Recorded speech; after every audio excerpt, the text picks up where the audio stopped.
Before going further and introduce our speaker, I do want to mention that his son is also here with him today. His name is Elliot Battles. And like all the members of his family, you'll find out they're all members of the SAR right here in Dallas. Dr. James Battles is the immediate past president of the Society of the Mayflower Descendants in the state of Maryland. He's the commander of the newly formed Mayflower Guard of the General Society of Mayflower Descendants. He is a member of the Sons of the American Revolution and has been a member of the Maryland SAR Color Guard. Jim, as he likes to be called, is a native of Ohio. He attended Miami University in Oxford, Ohio, coincidentally when I was there. And then he graduated with a major in history and political science and naval science. Upon graduating, he was commissioned as an ensign in the U.S. Navy and served 4 years on active duty in Vietnam and continued in the Naval Reserve, retiring as a captain in 2004. Jim earned his Ph.D. at Ohio State University and pursued a career in medical education. Dr. Battles recently retired from the Agency for Healthcare Research and Quality, where his specialty was patient safety and medical error. So in case you have a problem, he has a passion for history and especially family history. He has published several genealogy articles related to his Pilgrim heritage, 4 books on his family history. He is the author of a play, Clinton's Challenge, which was produced by the Maryland Society as a DVD and available to schools in Maryland. Jim and his wife Carolyn have 2 sons, one of which is here today, 4 grandchildren, all of whom are members of the Dallas chapter of the Texas SAR.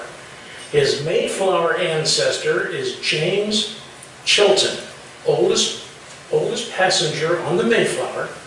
His Revolutionary Patriot ancestor is Edward Battles, a private in the Massachusetts militia, and has 5 other supplemental lines. It's my pleasure to introduce James Battles.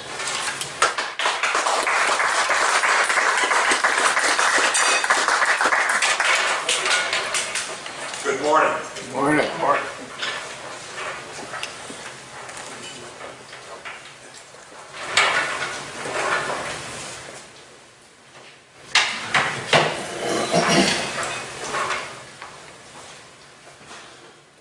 Well, today I'm going to talk about Rembrandt's The Nick Watch, or Night Watch as it's commonly called, and the arms and armor of the Pilgrims. So I am armed as the Pilgrims would have been when they arrived on our shores in 1620. Now, I have a bit of a confession to make. I have, in addition to my Pilgrim ancestors, I have some Dutch heritage. My 9th great-grandfather was the Reverend Dominee Edvardus Bogardus, the first permanent minister of the Dutch Reformed Church in New Amsterdam. He was there from 1633 to 1647. He graduated from Leiden University and was ordained prior to sailing to New Amsterdam in 1633. The Dutch had a habit, when you got your master's degree in divinity, they would Latinize their name. He was Evert Bogard and then became Edvardus Bogardus. And I remember that hearing from my mother and then trying to figure out what. But it is my Dutch heritage and my Mayflower passenger who lived in Leiden that has interested me in the Dutch influences on the Pilgrims and early colonial America. So that's my... Well, I think most of you are probably familiar with this painting. It's one of the most famous works of the Dutch Golden Age of painting, and that's Rembrandt's De Nick Watch. But the big question you probably have is, what the heck does this painting have to do with the Pilgrims and, more important for this group, its influence on American militia? Well, one of the things that the Dutch took a lot of pride in their militia companies, and they commissioned paintings of their local militia. And if you actually go to gallery where the Nick watch is displayed, they've just recently remodeled it. It is flanked by two other large-scale paintings. You can kind of get a perspective. These are not small little portraits. They are very large paintings. So it's flanked by two others, the Mirage Company by Franz Hals and the Militia Company under the command of Rolf Bicker by Vanderheidt are on either side of that, and you can see.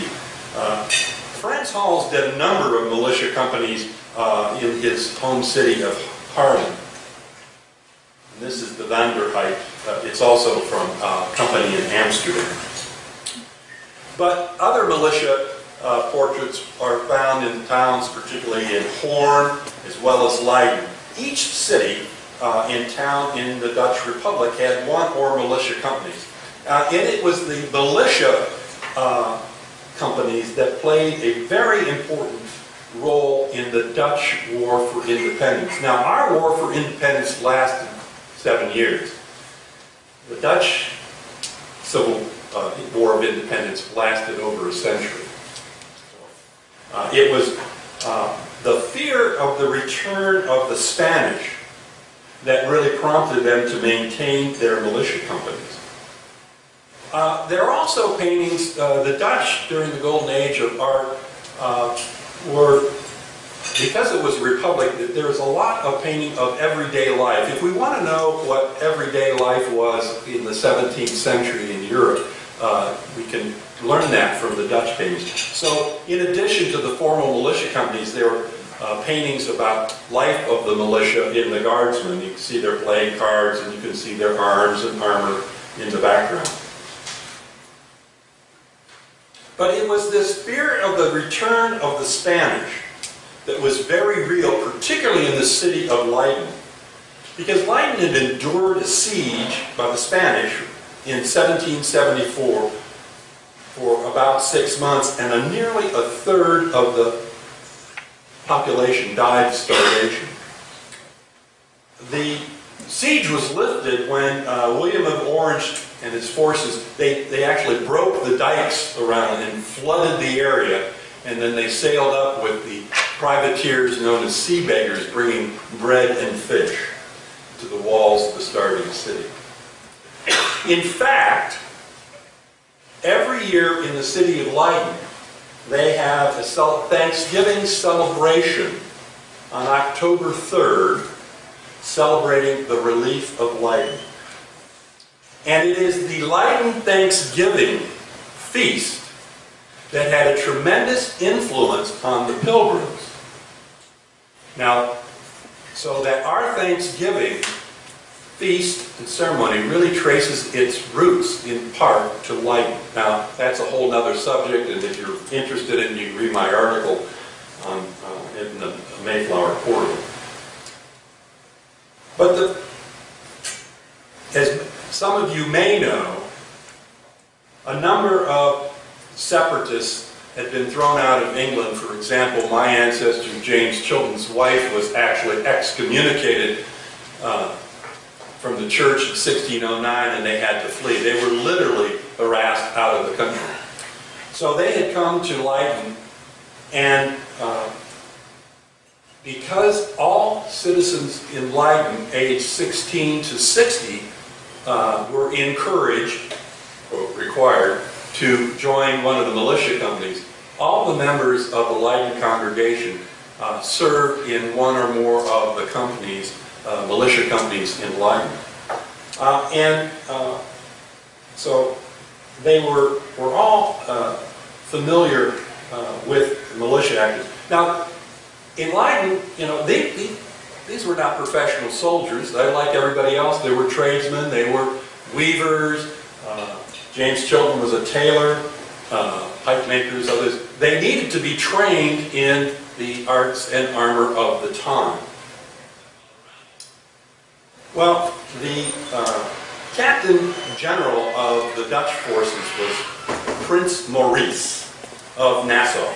And he was concerned about standardization of the training and the use of arms by the various militia, and he had a lot of mercenary soldiers from other places. So he believed in standardization of arms.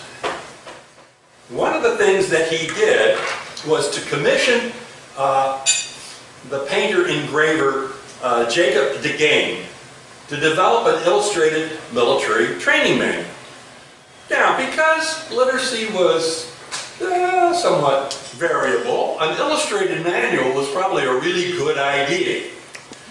And so in 1609, the publication of, in its English translation, is the Exercise of Arms. You may have seen it. You can actually get sort of modern copies of it. I actually have a PDF of an original one. So it's known in English as the Exercise of Arms. And quickly, this work spread throughout Europe.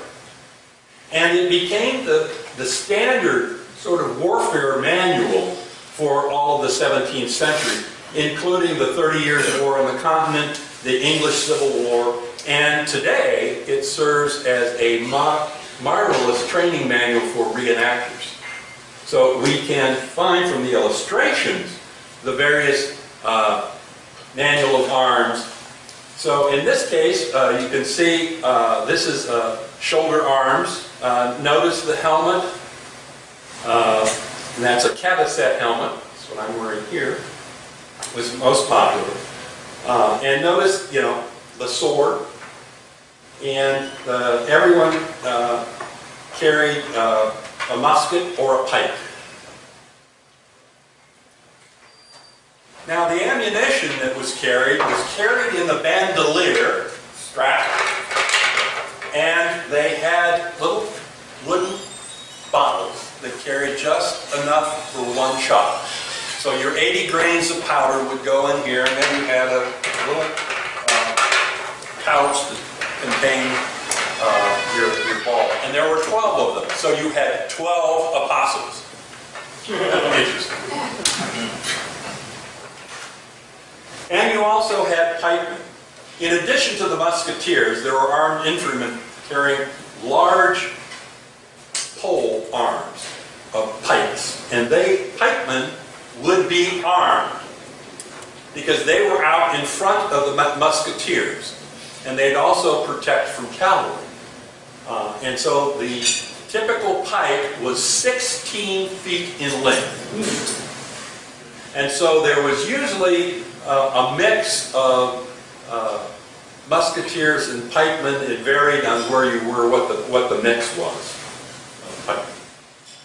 And so you had this mix of arms, but it was also important in training so that you could do some cross-training of your troops so that your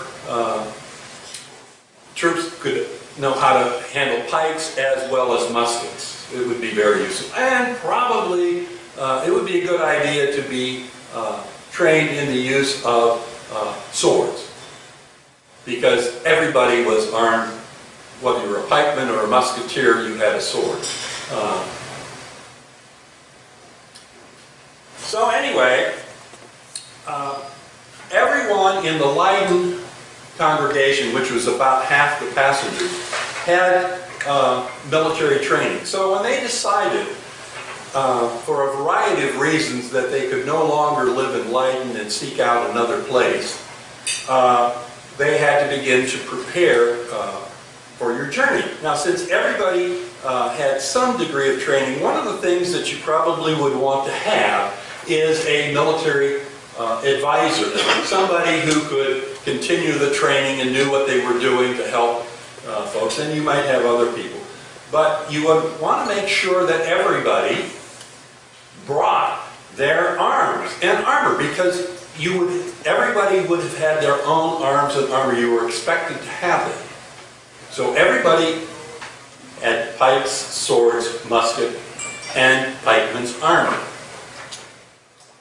And this is, by the way, the pikeman's armor. Now, one of the things that there was communication, because you may or may not know that the Mayflower, their destination of where the Pilgrims were planning to go was the northern parts of Virginia. Northern Virginia, and that's not the suburbs of Washington, D.C. Northern Virginia was the mouth of the Hudson's River. So that's where they were planning to go. And they had their charter from the Virginia Company. Now, there was some communication between the planners for the Mayflower and lessons from Jamestown. Now, one of the lessons that was learned very early in Jamestown was that a number of soldiers, musketeers, were killed by Indian arrows. And by the way, the Indian arrow wasn't flint, it was brass tip. And so in 1711, Sir Thomas Dale ordered that all men wear plate armor. Now in Europe, the only people who wore plate armor were the pikemen. So what you had in Jamestown, and that lesson was learned by the Pilgrims, you had armed musketeers. And by the way, if you were armed in the 17th century, that didn't mean you had a musket. No, that means you were wearing armor. To be armed meant wear armor.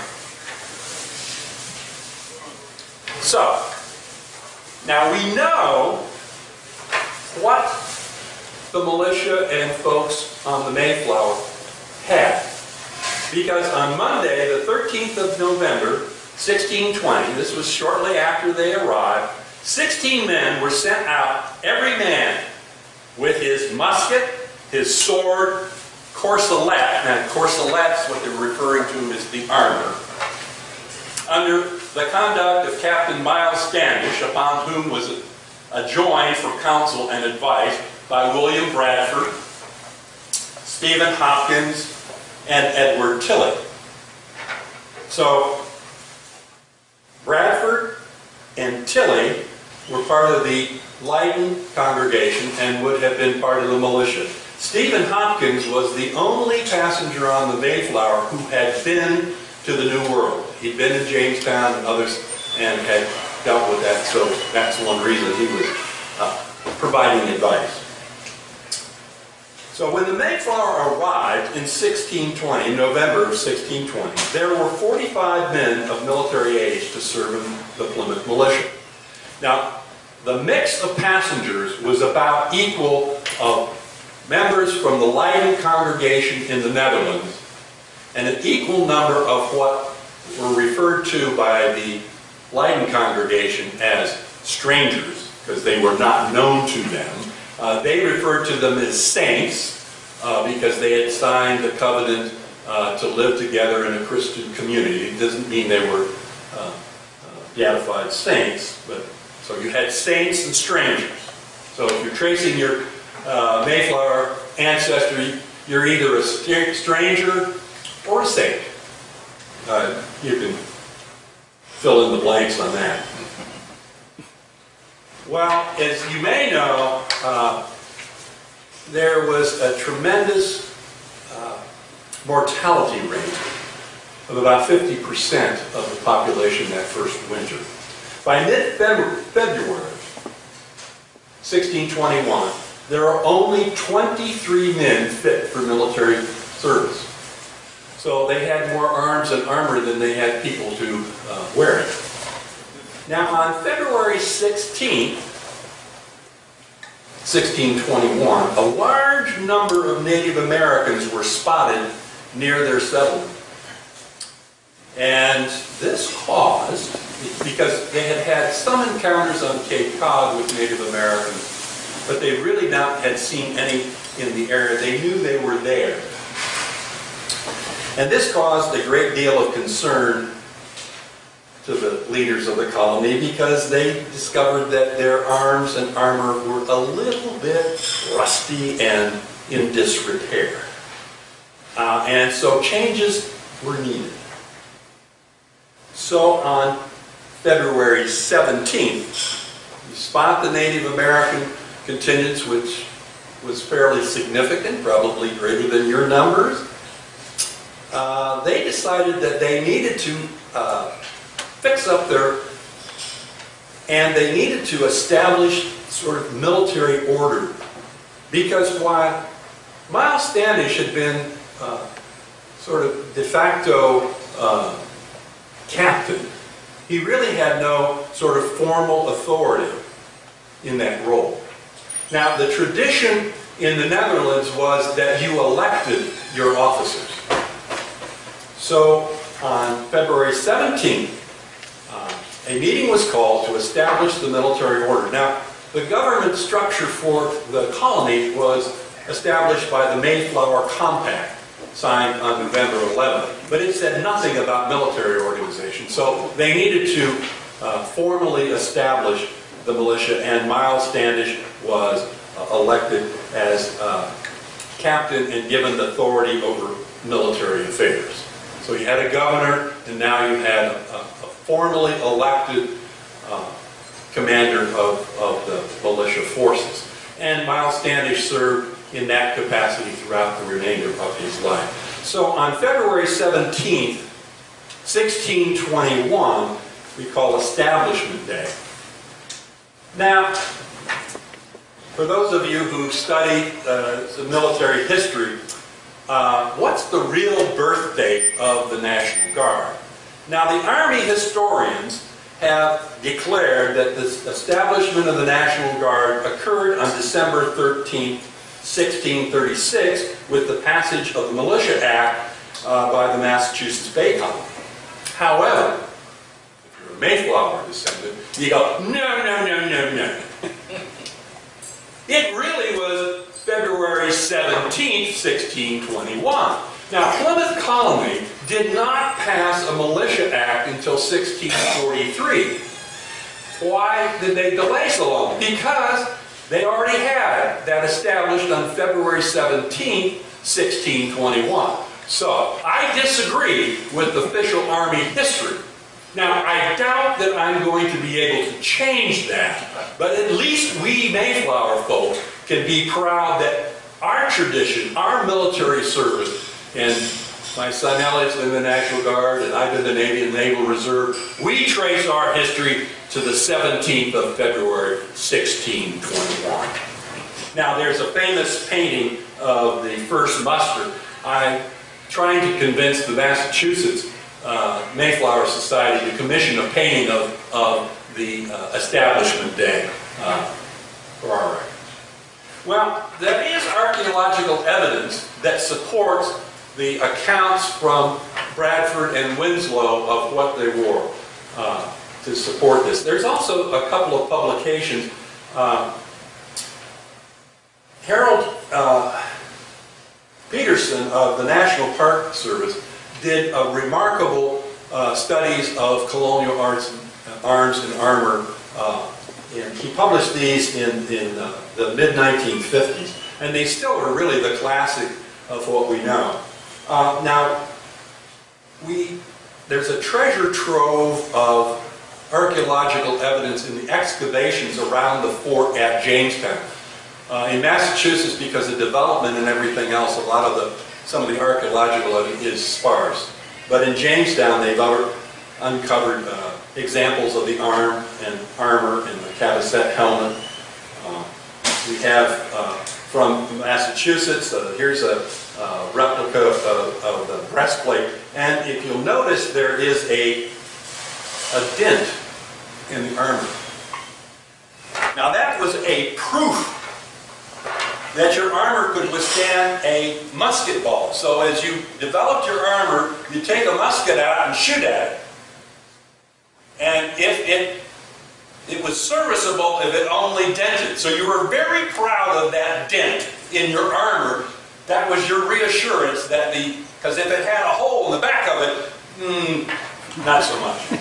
We do have the sword from Governor John Carter, which is, he was the first governor. And so this is probably the most accurate of what the swords would have been like. Now I'm wearing a reproduction. This is a half basket hanger sword, which would have been perfect if you wearing your armor. The longer sword would have gotten in your way. The cutting sword was really practical for the New World. But the helmet and other things are well traveled. Some of you may know I took a cruise this past spring through Asia and Australia, and when I was in Macau, in their history museum, there was a cabesset helmet. It looked just like mine. So these helmets were well traveled from the early Spanish, early Portuguese, at least others. So the typical arms and armor were a matchlock musket, the bandolier, 12 apostles, a sword or a rapier, pikeman's armor, cabesset helmet, and a pikeman's pike. Now, one of the things on the pikeman's pike they learned from Jamestown, a 16-foot pike running around the woods in North America was not very practical. So they reduced the size of the pike to 10 to 12 feet. Now, one of my challenges is if I'm trying to get arms and armor for the Pilgrims and use pikes, and you want to have people travel with them, traveling with a even 10-foot pike, so I've got to figure out how to make portable pikes you might be able to actually get on an airplane with.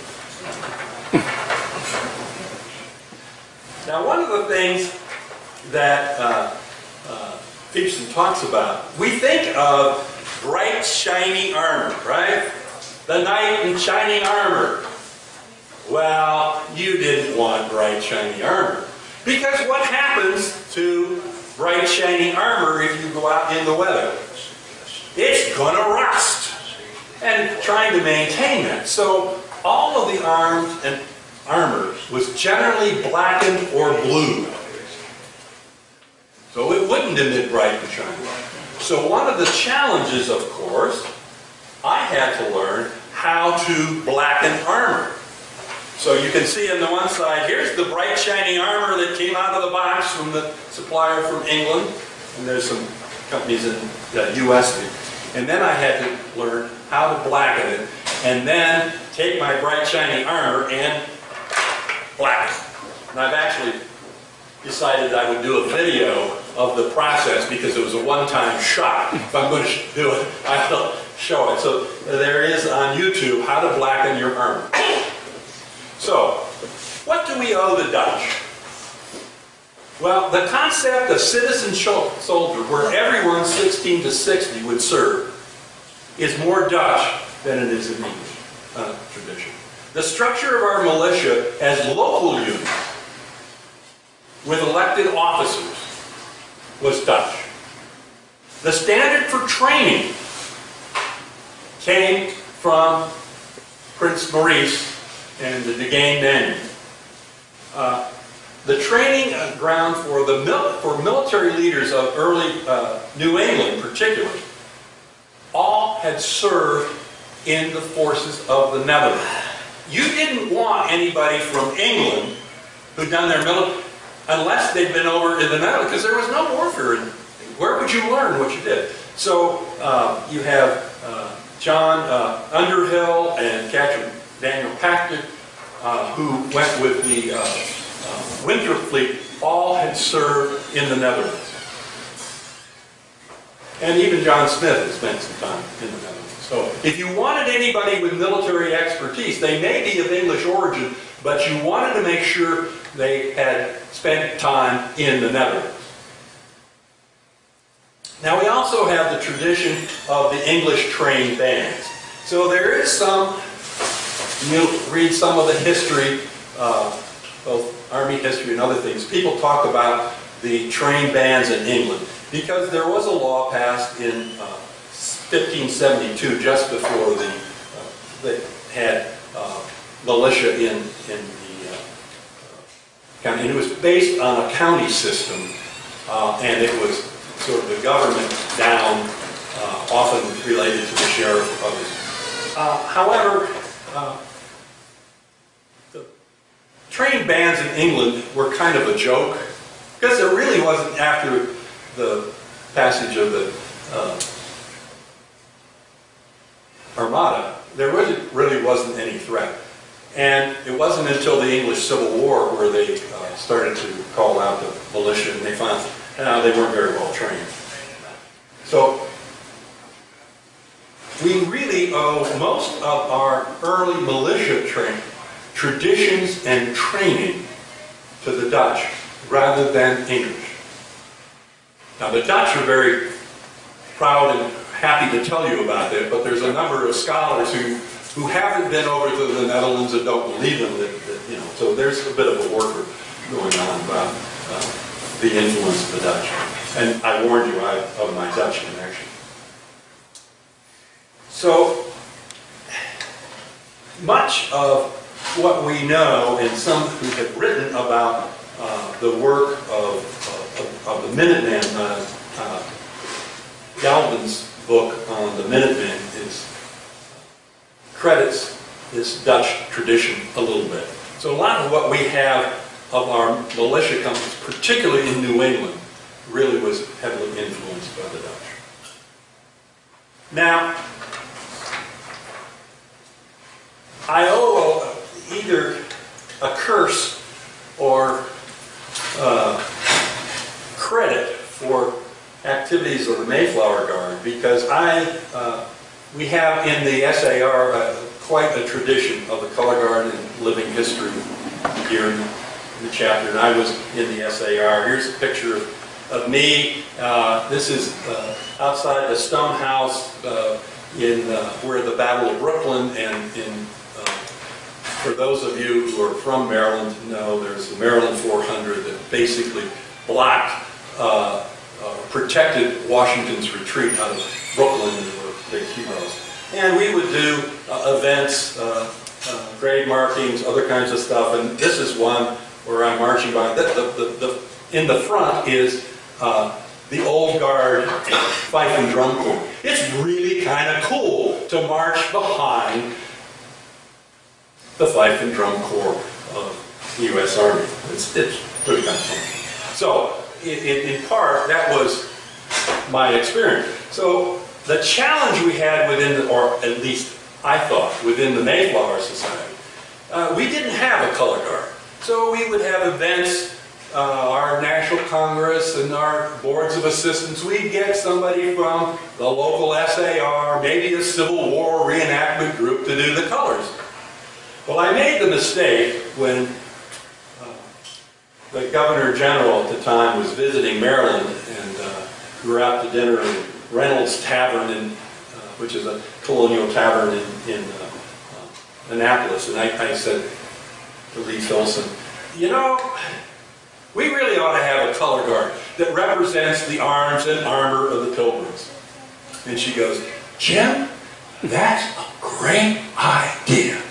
Why don't you organize it? So, I am now the national commander of the national, and as of September when we created, I'm an N of 1, but I think I've got us up to about an N of 10 for our next meeting. Now the other thing that we face as Pilgrims is a huge image problem. What we typically see in the art that came out of the mid-19th century and early 20th century is kind of represented in this sort of cartoon.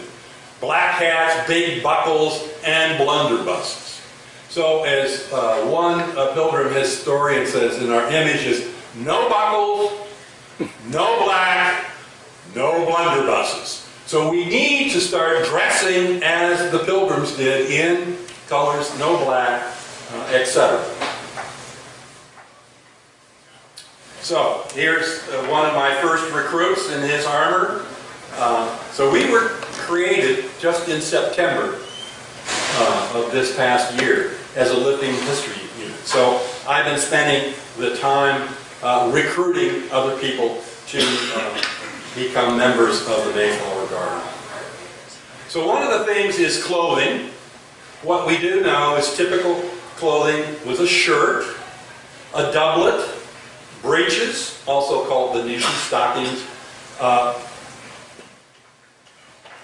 latchet shoes, and usually a broad-brimmed or a flat hat. Flat hat is, that was commonly used, and then of course a broad-brimmed hat for everyday use.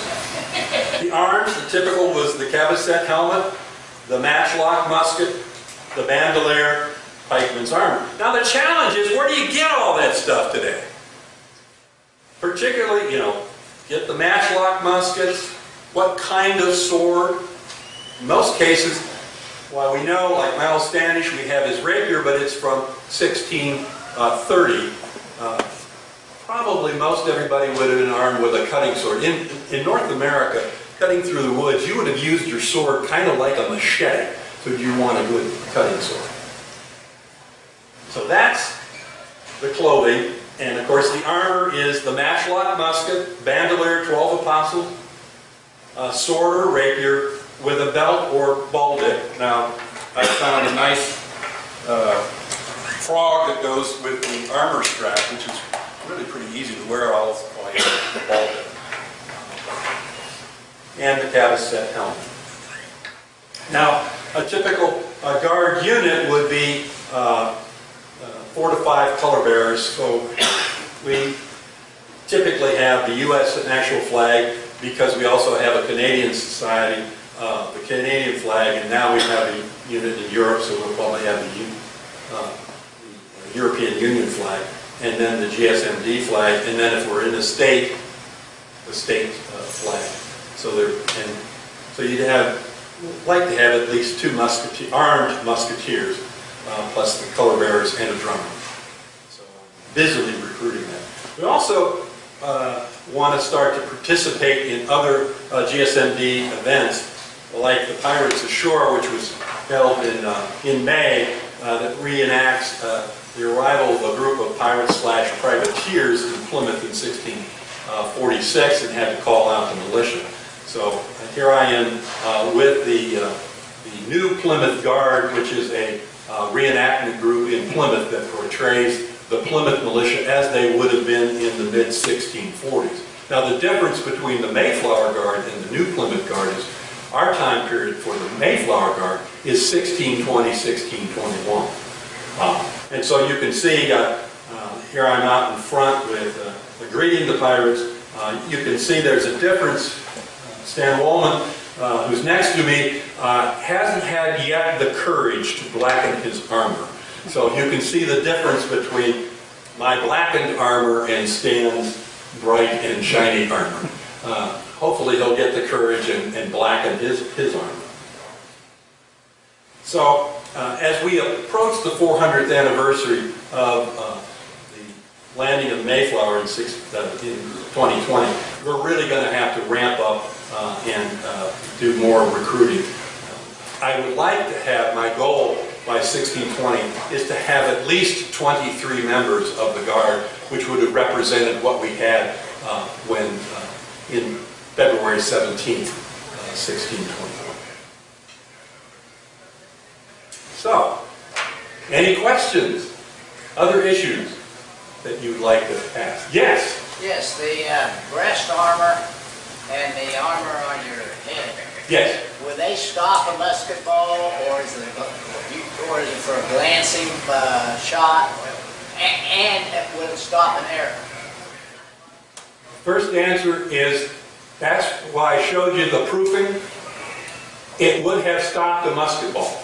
Direct shot. Direct shot. Because generally speaking, the armorer, whoever produced it, would have tested it and fired a musket at it, and you would have been very proud of that dent in your armor. Question number 2. Yes, it would have stopped a brass-tipped arrow. Okay. Because both in Jamestown and in New England, most of the arrows fired at the early settlers were brass-tipped. Because the Indians were trading, they take the brass kettles and thing and melt them down and make brass tipped, which is something we don't normally assume. We assume there would have been flint. They would have used that for some of the hunting, but they did use it. So yes, and it was because of the Jamestown experience that you have in the militia in the early colonial period, you had armed musketeers.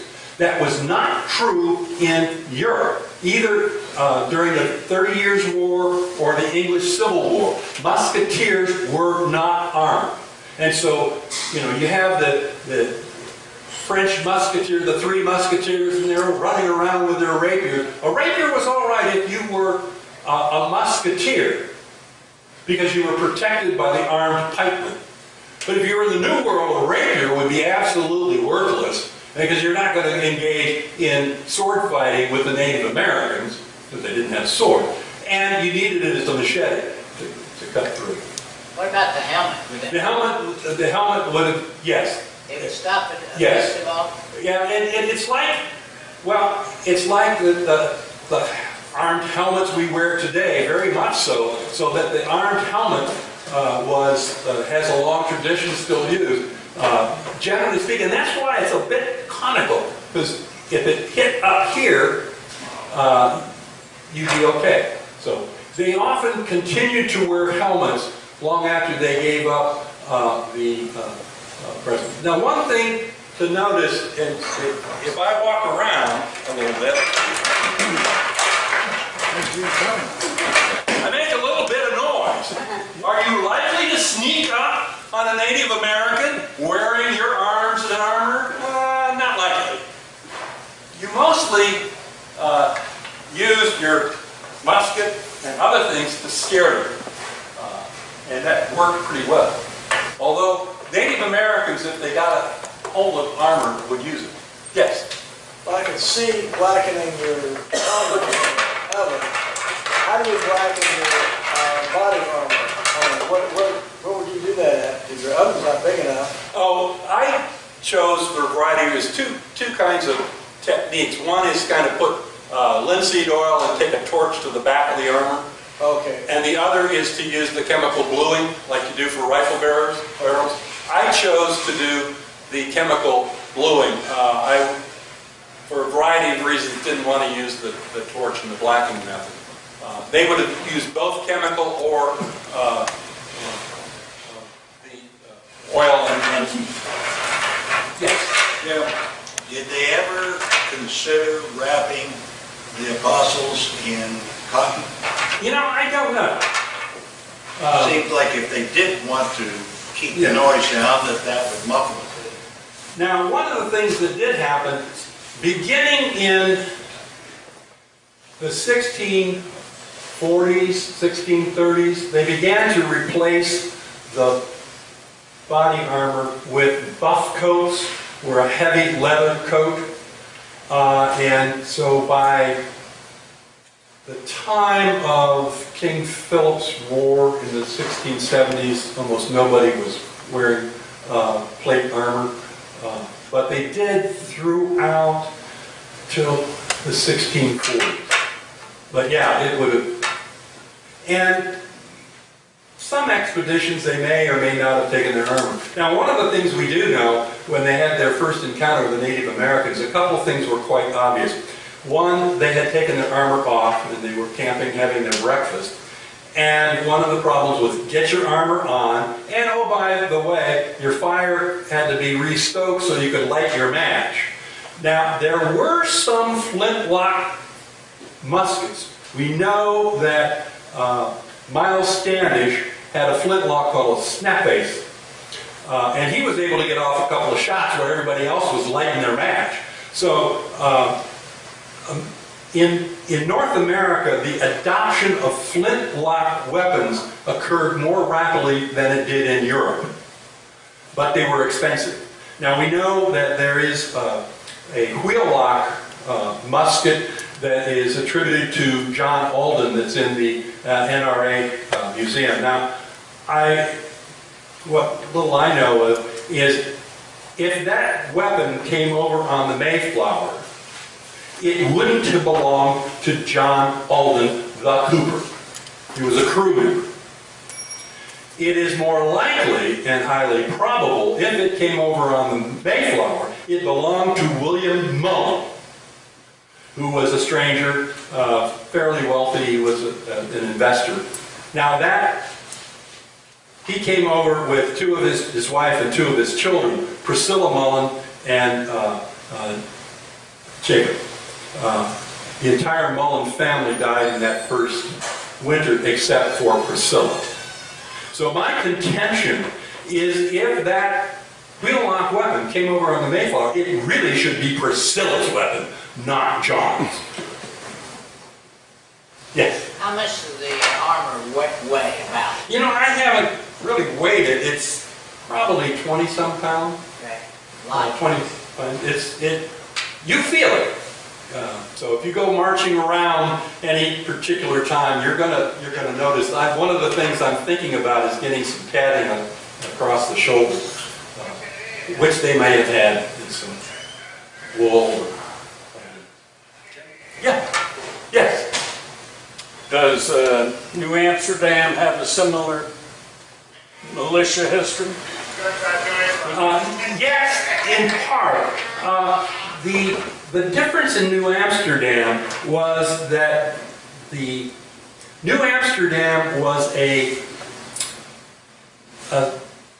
company town. It was owned and operated by the Dutch West Indies Company, and they hired Dutch Marines that were employees of the Dutch West India Company. So they did not have the same sort of militia experience that their neighbors back home in Amsterdam would have had. So we have mostly they were Dutch Marines hired by the Dutch West Indies Company. And in Jamestown, the first militia were actually hired militia. And it was only later that they began to recruit everybody as part of the militia. But from the get-go in New England, everybody who arrived, if you were a male, you were part of the militia. Well, thank you very much.